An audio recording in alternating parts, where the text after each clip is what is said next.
Hi, today we are going to start uniform circular motion and non-uniform circular motion. The chapter rotational dynamic. In that, uniform circular motion and non-uniform circular motion means uh, एकरेषीय गोलाकार गती and नैकरेषीय गोलाकार गती. It is a very simple and interesting topic. Firstly, we are study the right hand thumb rules. पहिले आपण त्या ठिकाणी uniform circular motion आणि non uniform circular motion सुरू करण्याच्या अगोदर आपण जर राईट हँड थंब रूलकडे जाऊयात. तर राईट हँड थंब रूल काय आहे तो बघून घेऊ. Right hand thumb rule generally sense the rotation with thumb outstretching. तर ते थंब आउटस्ट्रेच केलेला असतो राईट हँड थंब. जसं आपण त्या ठिकाणी राईट हँडचे जे फिंगर्स आहेत, कर्ल फिंगर्स आहेत, तसे आपण गोल करतो. आणि आपला जो थंब आहे, थंब जसं आपण त्या ठिकाणी आउटस्ट्रेच करतो, that's like the rotation of particle with axis are sense or are denoted like this. तर त्या पद्धतीने तो आपल्याला त्या ठिकाणी तो दाखवतो. तर राईट हँड थंब रूल नेमकं काय आहे, जसं तुमचा एखादा तुम्ही जसं उजवा हात आहे, तो उजवा हात त्या ठिकाणी अशा पद्धतीने आपण मूठ वाळून थंब आउटस्ट्रेच करतो, म्हणजे बाहेरच्या बाजूनं थंब असं हे करतो आपण त्या ठिकाणी. आणि जसं मूठ वाळताना फिंगर जसे आपल्याकडे येतात तशा पद्धतीचे ते पार्टिकल्स गोलाकार गतीने फिरतात. आणि जो ॲक्सिस असतो, दिस इज अ रोटेशनल डायनॅमिक. आणि जे ॲक्सिस असतात त्या ॲक्सिस त्या ठिकाणी आउटस्ट्रेच त्या ठिकाणी डायरेक्शनने आपल्याला तो ॲक्सिसची डायरेक्शन आपल्याला बघायला मिळते. तशा पद्धतीचे जनरली आपण फिगरद्वारे त्या ठिकाणी एक्सप्लेन करू. ही एक फिगर दिलेली तुम्हाला, एक फिगर दिलेली. दोन्ही फिगर सारख्याच आहेत, फक्त त्या ठिकाणी त्यांची डायरेक्शन चेंज आहे. पहिला जो ॲक्सिस आहे तो अप्पर डिरेक्शनने आणि नेक्स्ट ॲक्सिस जो त्या ठिकाणी बिलो डिरेक्शनने. Same this is the axis right hand thumb axis by sense the right hand thumb rule. जसा ह्या पद्धतीचा अंगठा आहे, तोच अंगठा त्या ठिकाणी मी काय केलेला आहे, उलटा केलेला आहे. तर अशा पद्धतीचं त्या ठिकाणी outstretching particles revolving along with the my curls fingers. तर अशा पद्धतीचं जसे माझे फिंगर्स त्या ठिकाणी येत आहेत, ज्या डायरेक्शनने जात आहेत त्या पद्धतीने ते पार्टिकल फिरत आहेत.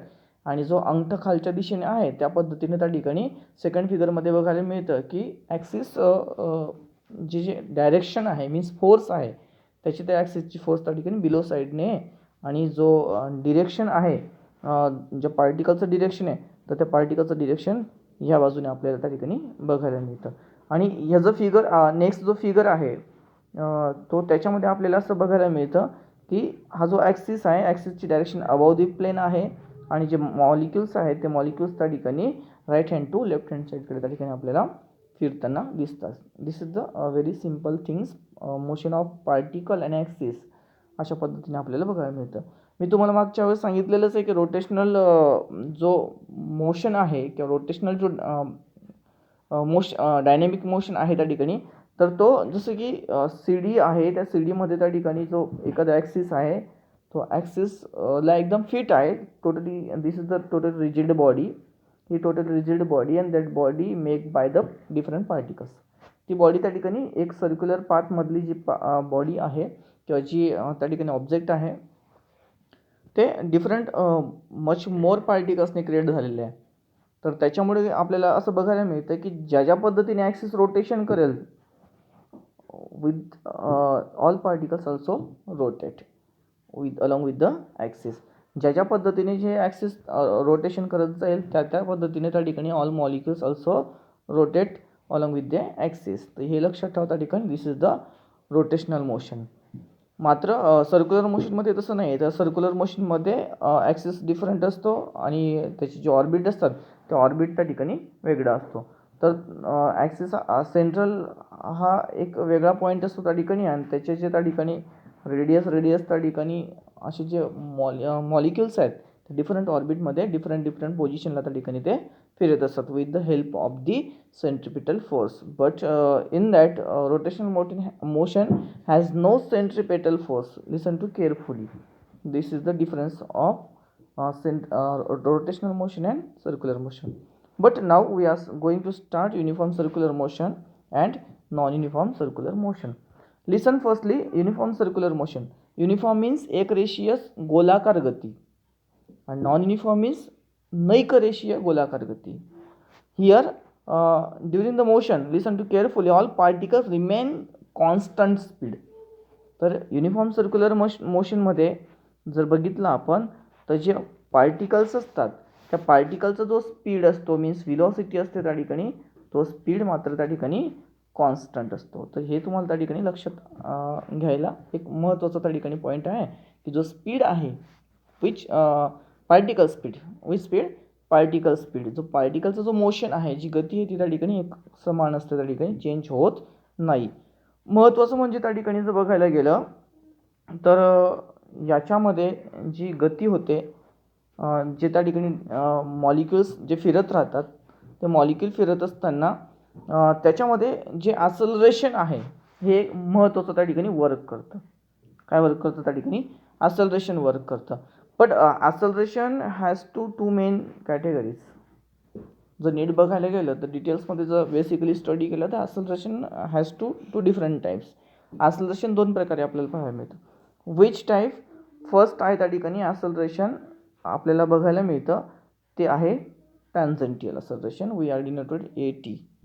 अँड नेक्स्ट ॲक्सलरेशन आहे तर AR, रेडियल ॲक्सलरेशन.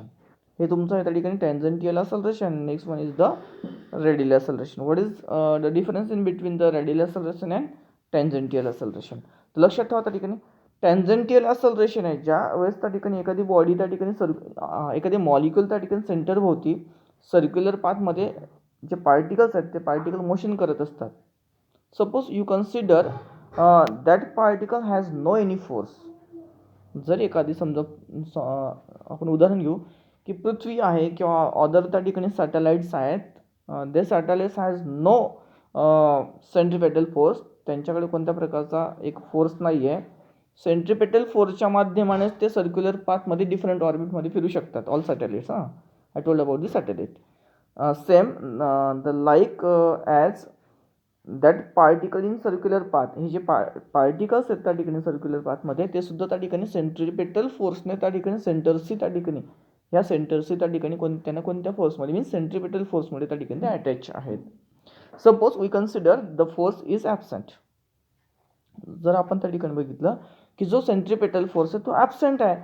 जर सेंटरपासून हे मॉलिक्युल जर मोशन करताना जर ते ब्रेक झालेत मोशनमधून त्या ठिकाणी फ्री झालेत तर ते मॉलिक्युल डायरेक्टली टॅन्जंटियल म्हणजे त्या ठिकाणी एक टॅन्जंट क्रिएट करतो. एक स्पर्शिकासारखं जसं त्या ठिकाणी वर्तुळापासून त्या ठिकाणी एक गतीने त्या ठिकाणी ते मोशन घेऊन घेतात एका सरळ रेषेमध्ये.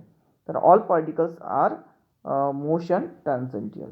Wien force that particles are free from the force. which force? Centripetal force. जर त्या ठिकाणी हे जे फोर्स आहे त्या फोर्सपासून जर ते पार्टिकल्स त्या ठिकाणी फ्री झाले तर ते टॅन्जंटियल मोशनमध्ये चालले जातात. एक सपोज आपण एक एक्झाम्पल कन्सिडर करू. आपण त्या ठिकाणी एक गोलाकार एक प्लेट घ्या. त्या प्लेटला मध्यभागी त्या ठिकाणी जशी भिंगरी जशी असते की त्या ठिकाणी तर त्या पद्धतीत भिंगरीवर किंवा त्या ज्या काही आहे त्याच्यावर पाणी टाका, ओली करा तिला आणि ओली केल्यानंतर तिला अशी रोटेटली अशी त्या ठिकाणी फिरवल्यानंतर जे वॉटर ड्रॉप्स आहेत ते वॉटर ड्रॉप्स त्या ठिकाणी कशा पद्धतीने त्या ठिकाणी बाहेर उडतात त्या सर्कलच्या बाहेर. जर त्यांच्यावरचा जो फोर्स आहे तो फोर्स त्या ठिकाणी फ्री झाल्यानंतर किंवा फोर्स नसल्यामुळे त्या ठिकाणी ते मॉलिक्युल्स अशा टॅन्जंटियल डिरेक्शनने त्या ठिकाणी ते काय करतात मोशन करतात. तसंच त्या ठिकाणी याच्यावरचे जे पार्टिकल्स आहेत फ्री झाले त्या फोर्सपासून तर ते टॅन्जंटियल मोशनने त्या ठिकाणी ते पार्टिकल्स फॉलोअप होते त्या ठिकाणी पळते त्या ठिकाणी. तर अशा पद्धतीचा तो एक टॅन्जंटियल फोर्स असतो. आणि सेकंड फोर्स आहे त्या ठिकाणी हे जे मॉलिक्युल आहे हे मॉलिक्युल या डायरेक्शनने न जाता बाहेर न पडता या सेंटरशी त्या ठिकाणी एक फोर्समुळे त्या ठिकाणी ते पॅक असतात. ते बाहेर न जाता परत ते सेंटरकडे ओढले जातात. They are concern to the centre. Listen carefully. They particle are concern to the center. हे पार्टिकल्स त्या ठिकाणी जे आहेत त्या सेंटरकडे त्या ठिकाणी पुल्ड होतात, त्या ठिकाणी ओढले जातात त्या ठिकाणी. तर हा जो फोर्स आहे तर ह्या फोर्सला आपण त्या ठिकाणी AR कन्सिडर करतो किंवा या फोर्सला आपण त्या ठिकाणी काय करतो रेडियल ॲक्सलरेशन कन्सिडर करतो आणि जो बाहेरचा जो फोर्स आहे त्याला आपण त्या ठिकाणी AT कन्सिडर करतो. तो very easy topic. In that uniform circular motion. तर हे दोन प्रकारच्या त्या ठिकाणी ॲक्सलरेशन बघायला मिळतात. तर सेंट्रिपेटल फोर्स असल्यामुळे एटी इज टोटली निग्लिजेबल. एटी हा आपल्याला त्या ठिकाणी बघायला मिळत नाही. तर जो आपल्याला फोर्स बघायला मिळतो तो फक्त त्या ठिकाणी बघायला मिळतो AR. AR means radial acceleration. The formula of radial acceleration, जो रेडियल ॲक्सलरेशन आहे तो रेडियल ॲक्सलरेशन कोणाच्या त्या ठिकाणी आपण जर फॉर्म्युला बघितला तर तो आपल्याला बघायला मिळतो ओमेगा स्क्वेअर आर. तर ह्या रेशोने आपल्याला तो फॉर्म्युला त्या ठिकाणी बघायला मिळेल. And R is a vector. Vector is denoted by the direction. तर यू नो अबाउट दॅट. तर हे त्या ठिकाणी आपल्याला डायरेक्शन डिनोट करतं. आणि याच्यामध्ये आहे all particles are pulled to the center or all particle are concerned to the center. That's why the direction consider here present minus sign. तर ही जी तुमची व्हॅल्यूज आहे ती व्हॅल्यू त्या ठिकाणी काय निघते, निगेटिव्ह निघते. Why the value is negative? Because the all particles are concern to the centre. Listen. तर त्या ठिकाणी हे जे पार्टिकल्स आहे पार्टिकल त्या ठिकाणी सेंटरकडे त्या ठिकाणी पुल्ड होतात, ओढले जातात. त्याच्यामुळे ही जी पार्टिकलची जी दिशा आहे ती दिशा त्या ठिकाणी काय होते, अपोजिट होते. तर लक्षात ठेवा त्या ठिकाणी ती जी दिशा कोणती ती पार्टिकलची जी बघायला गेलं तर ती टॅन्जंटियल डिरेक्शन होती. पण त्या ठिकाणी इथं काय बघायला मिळते आपल्याला, ही दिशाच त्या ठिकाणी चेंज बघायला मिळते. म्हणून त्या ठिकाणी ही अपोजिट डिरेक्शन आहे. त्याच्यामुळे इथं निगेटिव्ह साईन आलेली आहे. आणि tangential acceleration is denoted by minus omega square R. हा त्या ठिकाणी आपल्याला एक महत्त्वाचा त्या ठिकाणी एक पॉईंट बघायला मिळतो. हे आहे तुमचं त्या ठिकाणी काय रेडियल आपलं याच्यामध्ये आपल्याला बघायला मिळतं. तर हे आहे युनिफॉर्म सर्क्युलर मोशन. तर युनिफॉर्म सर्क्युलर मोशनमध्ये एक महत्त्वाचा पॉईंट आहे त्या ठिकाणी. एक आहे तुमचा त्या ठिकाणी काय अल्फा आहे आणि एक त्या ठिकाणी काय ओमेगा आहे. तर जे अल्फा आहे आणि ओमेगा आहे, ओमेगा तर तुम्हाला माहिती आहे डिस्प्लेसमेंट आहे आणि alpha is denoted bye acceleration. Okay. हा काय त्या ठिकाणी ॲक्सलरेशन आहे आणि ओमेगा त्या ठिकाणी काय तर ती व्हेलॉसिटी आहे. Velocity mean speed. Velocity means speed. Listen. तर व्हेलॉसिटी हा त्या ठिकाणी स्पीड आहे आणि अल्फा त्या ठिकाणी ॲक्सलरेशन आहे. तर यांच्यावर आपण त्या ठिकाणी डिरेक्शनचं चिन्ह देऊन टाकू. व्हेक्टर आपण त्याला कन्सिडर करतो. When in uniform circular motion, uniform circular मोशनमध्ये त्या ठिकाणी ज्यावेळेस त्या ठिकाणी ॲक्सलरेशन वाढेल, same the velocity is also increases. Acceleration increases, velocity also increases. Both are equally directed. तर त्या ठिकाणी हे दोघं त्या ठिकाणी कसे त्या ठिकाणी इक्वली डिरेक्टेड आहे किंवा यांचा जो प्रोपोर्शनॅलिटी आहे तो प्रोपोर्शनॅलिटी कशी आहे त्या ठिकाणी कॉन्स्टंट आहे. तर याच्यामध्ये एक महत्त्वाचं आणि एकदम बेस्ट त्या ठिकाणी बघायला मिळतं. जर स्पीड वाढला तर ॲक्सलरेशन वाढेल, ॲक्सलरेशन वाढलं तर स्पीड वाढेल किंवा ते दोन्ही कमी होऊ शकतात किंवा दोन्ही त्या ठिकाणी इन्क्रीज होत असतात. हे डायरेक्टली प्रोपोर्शनलमध्ये दोघं आले, दोघंच सेम प्रोपोर्शनलमध्ये त्या ठिकाणी आपल्याला बघायला मिळतात. अल्फा कमी झाला तर व्हेलॉसिटीसुद्धा त्या ठिकाणी कमी होईल. ॲक्सलरेशन कमी झालं तर व्हेलॉसिटी ऑल्सो त्या ठिकाणी कमी आहे. स्पीड कमी झाला तर दोन्ही त्या ठिकाणी कमी होतात. हे एक महत्त्वाचं त्या ठिकाणी आपल्याला बघायला मिळतं. After that non uniform acceleration. Non uniform ॲक्सलरेशनमध्ये आपल्याला काय बघायला मिळतं की जो ॲक्सलरेशन आहे आणि जो त्या ठिकाणी स्पीड आहे ओमेगा आहे, तर हे दोघं त्या ठिकाणी आपल्याला अपोजिटली प्रोपोर्शनॅलिटीमध्ये बघायला मिळतात. Is inversely proportional. Wien acceleration increases speed is also decreases और velocity is decreases. acceleration increases, acceleration increases, velocity decreases. Acceleration decreases, velocity increases. Both are the inversely direction. तर हे दोघं त्या ठिकाणी इन्व्हर्स डायरेक्शनमध्ये आपल्याला बघायला मिळतात. याचं कारण काय की आपण एखादं फॅनचं उदाहरण घेऊ. त्या ठिकाणी समजा जर फॅन एखाद्या कॉन्स्टंट स्पीडमध्ये चालू आहे, एकसारखा गतीमध्ये चालू आहे त्या ठिकाणी, तर त्याला आपण युनिफॉर्म सर्क्युलर मोशन म्हणत असतो. पण जर त्या फॅनला जर मी त्या ठिकाणी चालू बंद केलं, स्विच ऑफ ऑन केला त्या ठिकाणी, तर तो फॅनचा स्पीड काय होईल त्या ठिकाणी कमी होईल, जास्त होईल, कमी होईल, जास्त होईल. त्या ठिकाणी त्यांचं जे ॲक्सलरेशन आहे त्या ॲक्सलरेशनमध्ये त्या ठिकाणी चेंज होईल. त्या ॲक्सलरेशनमध्ये काय होईल आपल्याला त्या ठिकाणी चेंज बघायला मिळेल. मग हा जो चेंज आहे तो ॲक्सलरेशनमध्ये म्हणजे ऑल पार्टिकल्स ऑफ फॅन म्हणा किंवा त्या ठिकाणी कुठलेही ऑब्जेक्ट म्हणा, all particles of fan is not in constant speed. हे त्या ठिकाणी कोणतेही एक महत्त्वाची गोष्ट त्या ठिकाणी हे कॉन्स्टंट स्पीडमध्ये त्या ठिकाणी नसते. तर हे एक महत्त्वाची गोष्ट आहे की ते कोणत्या प्रकारचं कॉन्स्टंट स्पीडमध्ये ते नाही आहे, तर त्यालाच आपण नैक रेषीय किंवा त्याला आपण त्या ठिकाणी नॉन युनिफॉर्म सर्क्युलर मोशन म्हणत असतो त्या ठिकाणी. तर याच्यामध्ये जो आहे आपल्याला जो बघायला मिळतो, जो ओमेगा आहे त्या ठिकाणी, जो स्पीड आहे तो आपल्याला त्या ठिकाणी जो ॲक्सलरेशन आहे ए आर आपण त्याला डिनोट करतो. Radial acceleration vector is equal to the positive omega square. बघा याच्यामध्ये एवढंच चेंज आहे त्या ठिकाणी, ओमेगा स्क्वेअर आर. तर याचा जो फॉर्म्युला आपल्याला बघायला मिळेल तर तो जो आहे ती याच्यामध्ये जी साईन आलेली आहे तर ती साईन तुमची पॉझिटिव्ह आहे. तर ती तुम्ही ऑब्व्हियसली सांगू शकाल त्या ठिकाणी पॉझिटिव्ह काय, तर Y, because all particles are far away from the centre. याच्यामध्ये काय बघायला मिळेल तुम्हाला, अवे फ्रॉम दी सेंटर. तर हे जे पार्टिकल्स आहेत ते पार्टिकल्स हळूहळू त्या ठिकाणी सेंटरपासून दूर दूर जातात.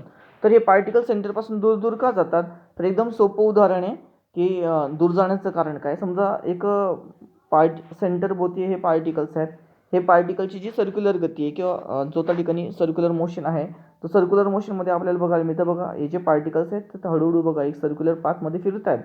पण बघा की हे सर्क्युलर पाथमध्ये फिरत असताना हे सेंटरपासून तुम्हाला कुठेतरी हळूहळू त्या ठिकाणी दूर जाताना दिसतोय, बरोबर आहे. सर्क्युलर पाथमध्ये फिरतोय पण तो तुमचा जो पार्टिकल्स आहे तो पार्टिकल त्या ठिकाणी इथं होता, तो हळूहळू त्या ठिकाणी तो पार्टिकल इथं आलेला आहे. तर यालाच आपण त्या ठिकाणी सेंट्रिफ्युगल फोर्स म्हणत असतो, बरोबर आहे. सेंट्रिपेटल फोर्समध्ये तसं नाही, तर ते सेंट्रिपेटल फोर्समध्ये कसं आहे की all particles are totally concern to same in direction, किंवा त्या ठिकाणी हे जे पार्टिकल्स आहेत ते पार्टिकल त्या ठिकाणी कसे असतात, हा जो सेंटर आहे तर सेंटरच्या होती हा एक वेगळा सर्कल आहे, ते ह्याच मोशनमध्ये फिरतील पार्टिकल, दुसरे पार्टिकल ह्याच मोशनमध्ये फिरतील किंवा या दुसरे पार्टिकल त्या ठिकाणी ह्याच ऑर्बिटमध्ये फिरतील. तर हे एक महत्त्वाची गोष्ट आहे की तुम्हाला सेंट्रिपेटल फोर्स आणि सेंट्रिफ्युगल फोर्समध्ये असं बघायला मिळत नाही. तर सेंट्रिपेटल फोर्समध्ये all particles in a same plane किंवा सेम ऑर्बिटमध्ये फिरतात, पण सेंट्रिफ्युगलचे ते जे पार्टिकल्स आहेत ते पार्टिकल्स हळूहळू त्या ठिकाणी फार फ्रॉम दी सेंटर.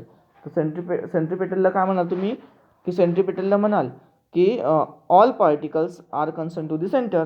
सेंट्रिफ्युगलला काय म्हणाल तुम्ही, all particles are away from the centre. This is the main thing of both conditions, both is very important in uniform circular motion and non uniform circular motion. तर आपल्याला तो next टॉपिकमध्ये आपल्याला बघायला मिळणारच आहे, पण आपण नॉन युनिफॉर्म सर्क्युलर मोशनमध्ये बघतो आहे की फॅनची गती याच्यामध्ये एकसारखी नसते किंवा ऑब्जेक्टची गती एखादी नसते, पण मात्र याचा जो ॲक्सलरेशन आहे एक महत्त्वाचा भाग आहे त्या ठिकाणी. जो ॲक्सलरेशन आहे बघा त्या ठिकाणी हे दोन्ही बघायला मिळतात, हे दोन्ही एका डायरेक्शनला आहेत आणि इथं त्या ठिकाणी अपोजिट डायरेक्शनला. समजा एखादी गाडी आहे, त्या गाडीला जर तुम्हाला त्या ठिकाणी एक सारख्या स्पीडने चालली आहे, म्हणजे एकसारख्या स्पीडने त्या ठिकाणी चालली आहे, तर ती जात असताना त्या ठिकाणी जर तुमचा त्या ठिकाणी ॲक्सलरेशन आहे मीन्स अल्फा आहे, तर तो अल्फा त्या ठिकाणी जो त्या ठिकाणी इन्क्रीज होत असेल, जर त्या ठिकाणी त्याचं जो ॲक्सलरेशन वाढत असेल तर त्याचं स्पीडसुद्धा त्या ठिकाणी काय होईल, वाढेल. जर आपण त्याला ॲक्सलरेशन एक्सेलरेटर वाढवलं, त्या गाडीचं एक्सेलरेटर वाढवलं तर स्पीडसुद्धा त्या ठिकाणी वाढते. पण जर समजा तुमचा ॲक्सेलरेटर जर तुम्ही त्या ठिकाणी जर तुम्ही त्या ठिकाणी ब्रेक दाबला like as a acceleration, listen to carefully, जर तुम्ही ब्रेक वाढवला म्हणजे acceleration also increases but speed is decreases. जर त्या ठिकाणी जी फास्ट चाललेली आहे किंवा तुम्ही फॅनचं बटन स्विच ऑफ केलेलं आहे, जर स्विच ऑफ तो फॅनला थांबवण्यासाठी किंवा तो जो गाडीला थांबवण्यासाठी जे काही फोर्स लावलेला असतो, जो काही त्या ठिकाणी ॲक्सेलरेशन आपण दिलेला असतो त्याला, तर तो त्या ठिकाणी त्याच्यामुळे काय होतं, स्पीड थांबते.